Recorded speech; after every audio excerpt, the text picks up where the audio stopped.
Ce matin, Nikos, on s'intéresse au succès du Japon en France. Alors oui, on s'y intéresse parce que la Japan Expo commence aujourd'hui. C'est un salon qui est dédié au Japon, vous l'avez compris.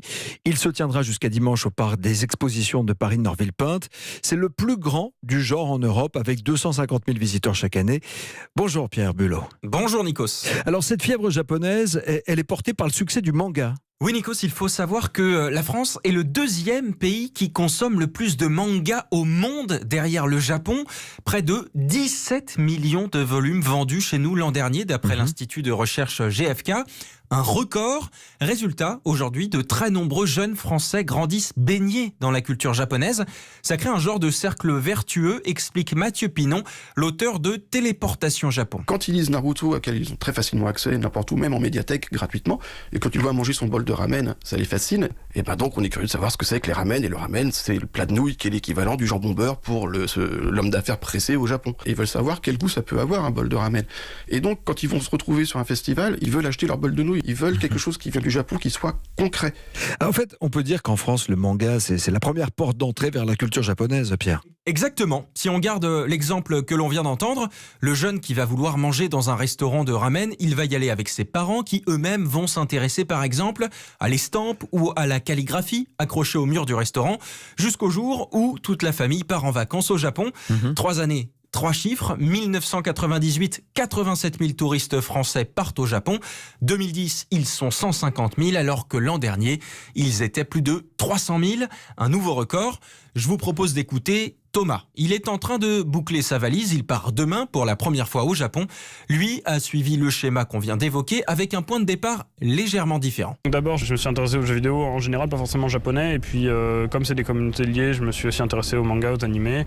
En découvrant ça, je me suis dit m'intéresser au Japon en général, à la culture japonaise plus large. Je vais faire un stage linguistique pour approfondir la langue parce que j'ai commencé à apprendre cette année, donc je suis encore un peu débutant. Voir du Japon, ça donne envie de voir en vrai. Ouais, forcément, parce que c'est une culture riche et ça donne envie de creuser ça, et le meilleur moyen, c'est d'y aller en vrai. Oui, et la conséquence de cette fièvre japonaise, c'est aussi que ça nous inspire, Pierre. Et oui, combien de nos plus grands chefs étoilés sont revenus du Japon avec du yuzu, cousin nippon du citron, dans leur valise? Pareil pour nos dessinateurs de la BD, on est en train de passer à notre tour au manga. Et vous savez quoi, Nikos? On commence à être bon.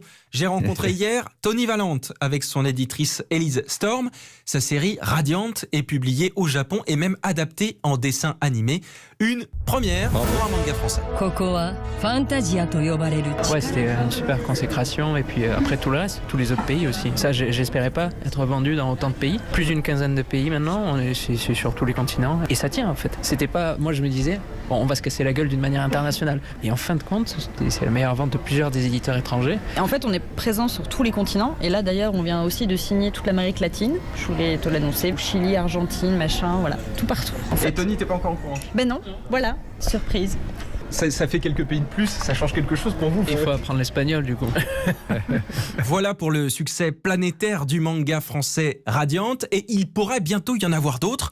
Les échanges franco-japonais vont sans doute battre de nouveaux records dans les années à venir, puisque des millions de Français vont découvrir le pays du soleil levant à la télé, avec la Coupe du Monde de rugby en septembre et les Jeux Olympiques l'été prochain. En attendant, pour découvrir la culture japonaise, rendez-vous jusqu'à dimanche au Japan Expo, au parc des expositions de Paris, Norville-Pinte. Merci Pierre Bulot pour ce dossier signé Europe 1 va plus loin.